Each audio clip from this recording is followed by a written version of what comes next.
Our subject this morning is teen driving. No other hazard or behavior comes close to claiming as many teen lives as driving. A recent study by Arizona State University showed that fatal car accidents are the #1 killer of children in Arizona. In 2005, over 1,100 children under the age of 18 were killed. The study concluded that teen drivers accounted for much of the loss. Here in Tucson, teaching safe teen driving has taken to a whole new level thanks to the Tucson Police Department and the Tucson Police Foundation. We'll tell you more about START in just a minute. Stay with us. We'll be right back.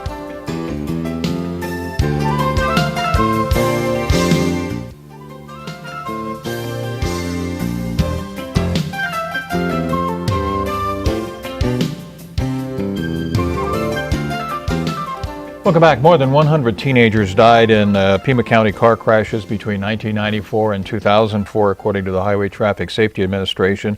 Another 109 children and adults were killed in those wrecks. Speed and inexperience are for the most part to blame in the majority of them. There's a program here that I've called START. It stands for Safe Teen Accident Reduction Training. It's a 5-hour course designed to give young drivers the necessary skills to avoid a fatal collision. We're going to tell you all about that this morning. It is a pretty fantastic program. My guest is Sergeant Steve Culbertson with the Tucson Police Department, and basically you're the creator of the START program. Yes, I am. We'll talk a little bit about that. In the meantime, I mentioned speed and inexperience as being factors. Is that pretty much from your experience in investigating these kind of crashes, that's invariably what you're going to find with a teenager?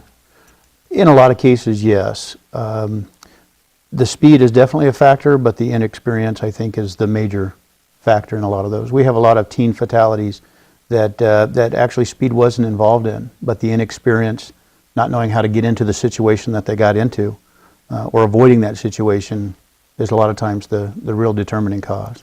Now, the thing that kind of sets your program apart from the basic driver training courses is the sorts of things, as you're going to see in the program this morning, you can have them do that they really can't do in these other programs. You can get a certain amount of verbal book learning, but until you actually experience some of these things, you really don't know what's going to happen. What led you to create this program, and what's the genesis of the START program? What led me to do this program was I've been involved in driver's training for a number of years. I did some training up at General Motors Proving Grounds. I've been to California Highway Patrol and done some training. And the driving skills are pretty simple skills. I mean, let's be honest, it doesn't take a lot of physical ability to drive a car. And throughout all of that training, it was very apparent that these are skills that had I learned at a younger age, I might have been able to avoid some of my own situations. And after just years of picking up the paper and reading about these teen fatalities, and then even going to a few of them, I had just had enough. And I asked the chief of police if he would honor such a program, and he said make it happen. And thanks to the Tucson Police Foundation, among others, I guess it helped get this thing going a little bit. Absolutely. All right, I mentioned it's a 5-hour program, and it takes place where? At the Public Safety Academy at 10,001 South Wilmot. And this is the driving course where police officers and public safety people also go through the same kinds of things that we're going to see on the program this morning. Absolutely. When are these classes held? We try to hold 2 Saturdays a month. We try to do 2 classes per day, 2 5-hour sessions per day. But a lot just depends upon track availability and scheduling ability. We don't do any classes over the summer, so we basically go from September through May, and kind of in accordance with the school year. So you're telling me that there's one group of students that are going to be or teen drivers that are going to be participating this on a Saturday morning. What time do they need to show up at this on Saturday morning, way out there on South Wilmot? In the wintertime, we start class at 8 o'clock, and when it starts to get warmer, we start it at 7 o'clock, and it goes till 12 if it's at 7, goes till 1 if it's at 8. And then the afternoon class always starts at noon and goes till 5 o'clock. And we're talking about a class, and as you're going to see, there is a little bit of classroom, and then we get into the vehicles. Let's start with exactly what happens. First thing they do, they show up and they sit in a classroom. What sorts of things are discussed at this point? Well, when we get them into the classroom, we want them first to just have the basic understandings of what a vehicle does. In other words, the vehicle dynamics, and just to get them thinking in the terms of what the car does during evasive type maneuvers or when the car is moving. We talk about how it creates energy and how the energy is related to the speed that it's going. Low speed, minor damage, minor injury. High speed, obviously higher damage, much more chance of serious injury or fatality. We talk about inertia, we talk about cornering, centrifugal force, things like that. We emphasize seatbelt wearing. We talk a little bit about driving behavior, about the consequences, both the physical, psychological, and financial consequences of driving under the influence. And then go into some descriptors of each of those type of consequences. Do you talk about the dangers of text messaging while you're driving? Absolutely. You know, police officers experienced that in the early 90s when computers were being added to police cars. We had a spike in collisions. And since then, either officers have gotten better at it, there's been some rules that have been made as far as what you can and can't do while you're driving. And now the public sector is seeing that same spike in accidents as a result of the divided attention is basically what it comes down to. How long are the kids actually in the classroom setting here? About an hour. We try to get them out within the first hour. Depends on how much discussion ensues, how many questions they have. But generally we try to get them out of the classroom within the hour. Why are these kids here? A lot of them are here because their parents heard about the program or saw the program and realized that this is an opportunity that they can't provide. So they told their son or daughter that they're going to go to this class. Some of them are there at the request of their insurance agent. We have a couple of insurance companies. For example, State Farm has been a huge help with us, and several of their agents recommend to their new drivers, go to this class. And some of them validate it for insurance discounts. Others have friends that have gone through. One of the things we talk about at the end of the day, that if they learn something, if they enjoyed their time out there with us, come back again and bring some friends. Bring somebody that you're most likely going to ride with in a car.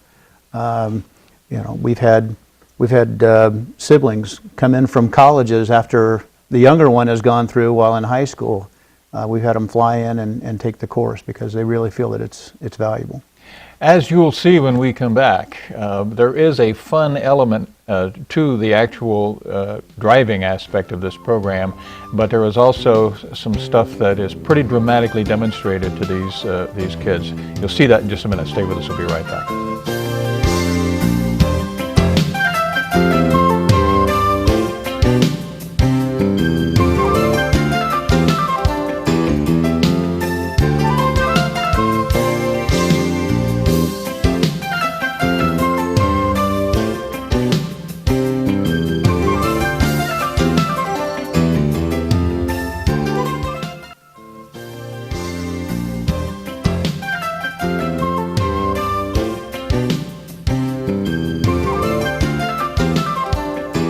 Welcome back. We're talking about the Safe Teen Accident Reduction Training Program offered by Tucson Police Department and supported by the Tucson Police Foundation.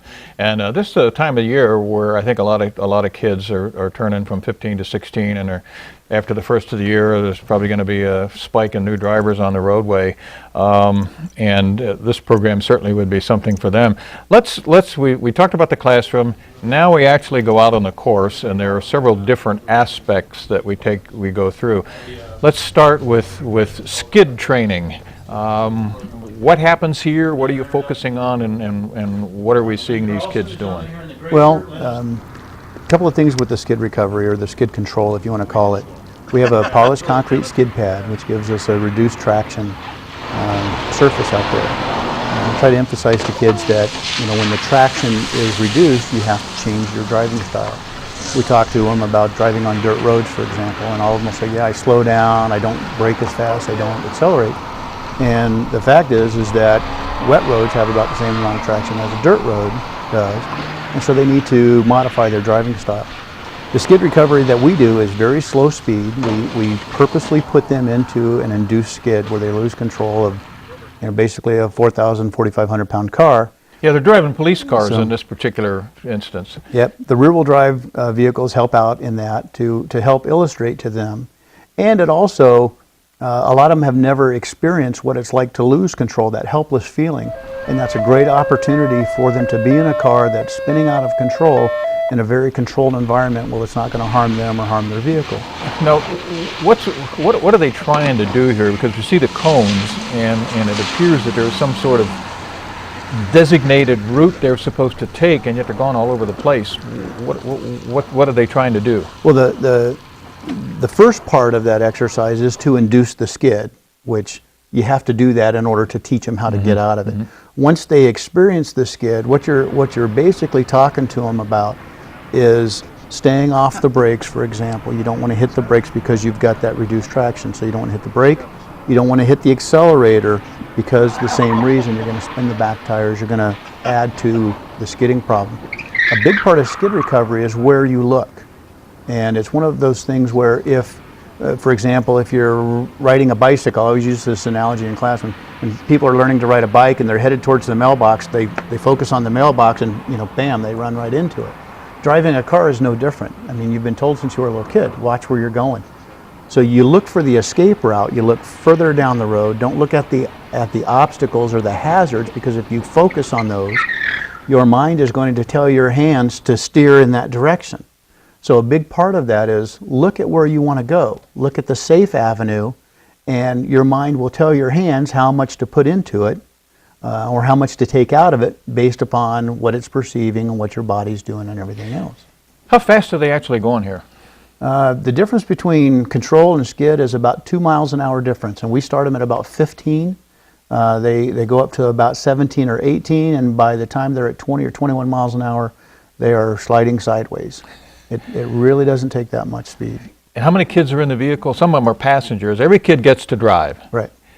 What sorts of things do you hear from the passengers in the back seat when they're slipping and sliding around in this thing? It's a wide spectrum what you hear. Some of them are rooting the driver on. Some of them are sitting back there quietly thinking, oh my God, I've got to do this next, or I did better than that, or I did worse than that. It really is, they enjoy that aspect of it because they're watching somebody else learn or maybe even making a mistake. And then when they get to the driver's seat, then that helps them. So you usually see that first one doing a little worse, and by the time you get to the last driver of the car, they've heard it 2 or 3 times from the instructor, so they have a little better understanding of how to correct it. Another aspect, and this comes back to something you talked about earlier, is you run the vehicle off the road. There's a right way and a wrong way to get it back on. That's the next phase. Talk a little bit about that. And again, it looks like these guys are going real fast. They're really not. It's because they're starting at 0 and accelerating up to the speed. We want to get lifelike speeds for the training. We want the training to be real.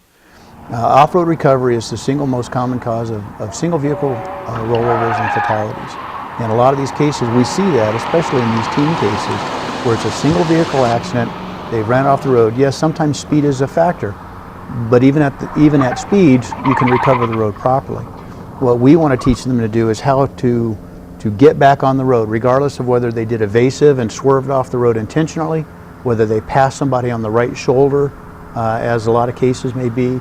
Sometimes it's the text messaging that we talked about, and they intentionally or they unintentionally drift off the road. Real common thing.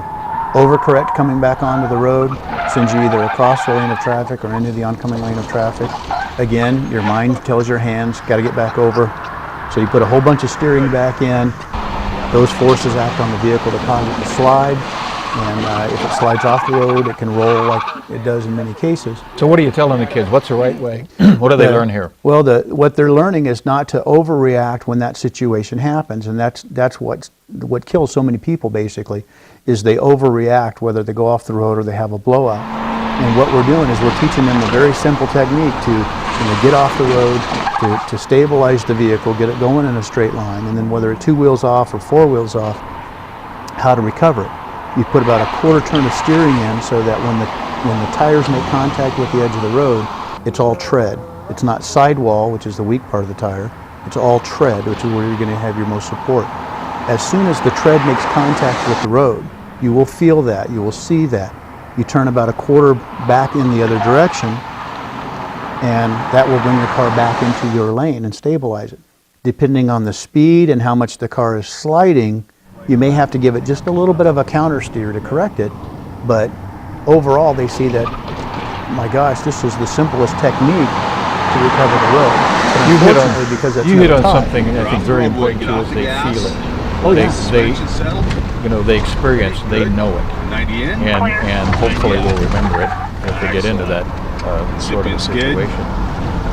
On the other hand, we're talking pretty much about just getting off the side. It can be pretty hairy if you drift down and get into the berm, and you really have a tendency to lose control of the vehicle in a situation like that.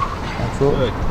All right, there is an even more critical aspect of this, and it has to do with coming into intersections and the certain things that can happen in intersections, and we'll talk about that in just a minute. Stay with us, we'll be right back.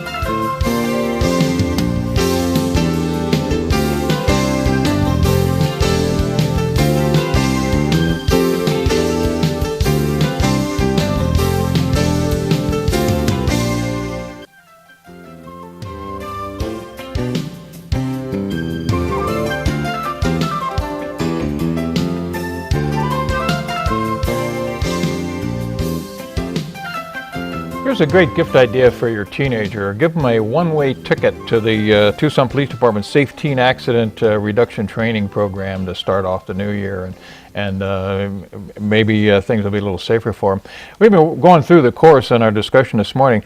This thing that we're going to look at here next is pretty interesting. First of all, we see looks like some kind of an embankment. Almost looks like the road where I-19 and I-10 merge as you're going to go south. What is this all about? Well, the banking on that is just the fact that when we designed that track, we wanted to do realistic training, and in order to do that, we had to obtain speeds that were, above just the speed limit. The engineers that created that came up with that idea so that we could be roughly in the area of 75 to 80 miles an hour when we actually come back onto that pad. The kids aren't going that fast. The kids aren't doing that. Obviously, when we do that kind of training, it's more in our recruit training for aggressive driving or pursuit emergency response driving. You're limited by the number of cars you can have on a track at a time. And that's basically why we put the speed limit on there, is because we got to have that element of safety. When we're doing recruit training, it goes a little bit slower, but we have to have that capability to train in realistic type situations. And one of the things that we see is before the kids, and now they're driving, these aren't police vehicles, these are vehicles that are supplied by Jim Click for this program, and appreciate his support and participation in this. Before they even get up on that embankment, it looks like they're stopping. Is this the first part of learning how to stop? No, it's just basically it's a time saver for us, is why they stop on that bank. There's a designated line out there that gives them the ability to accelerate to the speed that we want them to go, but if we stopped way back at the stop sign where that track part just begins, then we would just be eating up more time driving around. And now the significant thing here is when they get to the end, they're coming to what is in effect an intersection, traffic signals and all sorts of things. What's going on here? The first part of that exercise, we're teaching them evasive steering.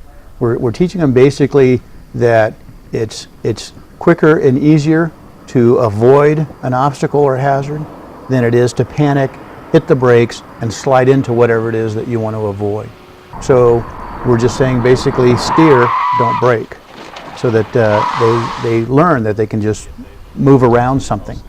And it shows them the dynamics of the car involved when you do that kind of steering input and how to control it. We do it at 35, 40, and 45 miles an hour, kind of a building block process. After that, we convert that into controlled braking. We change the cone course around a little bit, and then we teach them how to steer and brake at the same time. Basically, giving them the skill that analog brake systems were created for. We see also what happens when the brakes lock. Yep, locked wheels don't steer. So. And they pretty much, I guess, realize that you don't want to lock them up because then the vehicle's in charge and they're not. Absolutely. Unfortunately, a lot of the cars that teens get aren't always the newest, the best equipped for all the safety features. For insurance reasons, they might get something that doesn't have ABS or analog brakes, and so Our position is if we teach them the skill or the art of braking, that it doesn't matter whether they're in ABS or not, they'll be able to survive whatever they're driving. And in this particular case too, these cones don't necessarily represent inanimate deals. In some cases, these cones could be pedestrians or people. Absolutely. We've even taken that so far, not in our start class, but in our recruit class, where we attach a name to each of those cones. So if they hit a cone, they basically hit somebody that's in their class or somebody that they know, to illustrate to them that while it's just a cone, it represents something that could be important. Do you get a sense at the end of the course, listening to the kids, do you get a sense that they're kind of like, wow, I had no idea? Yes, definitely. We give them a questionnaire at the end of it, and most of them respond with the answers of they did learn something out there. They didn't realize what they could do with a car. They didn't realize, so many different aspects because they've never been in those situations before. Hopefully they won't get in them, but just the normal routine over the passage of time indicates that you probably will at some point or another. I also noticed when we were out there getting the footage that the kids, we were there in the morning, that the kids were kind of subdued in the classroom, but once they got out in the vehicles, they really kind of said, hey, this is, I'm glad Mom suggested I come out here. Having gone, what do they need to do? I mean, what do they get at the end of the 5 hours? Well, obviously we want them to take the knowledge base away, but what they get that's tangible is we give them a certificate of completion, and that they can take to their insurance agent. Again, different companies have different policies, but some of them have validated the program for up to 25% discount on their insurance. If you're paying a teen's insurance, you know how valuable 25% can be. We give them a shirt that represents our program and has our sponsors on it, and ask them that they wear. It's a black and white baseball type undershirt, but it's pretty neat. And probably the most important tangible thing that I think we give them is a tire gauge, because we spend so much time in the classroom. We talk about the importance of tire maintenance, and then once they go out on the track and they perform these types of maneuvers, it reiterates the importance of having good tires, and so we're trying to get them on a monthly tire maintenance program type thing. They get some other information. What does this cost? The student, it costs nothing. There's a suggested donation to the Tucson Police Foundation, who is our partner in putting on the program. But again, that's just a recommended suggestion. If you don't want to pay anything, you don't. It's a terrific program. It'd be nice if every teenage driver in Tucson could go through it. Hopefully a few more will see this and take advantage of the opportunity to get some real driving skills and make the roadway safer for you and me. Thank you very much for taking your time to come in here and discuss it with us this morning. Appreciate it. Thank you for having me.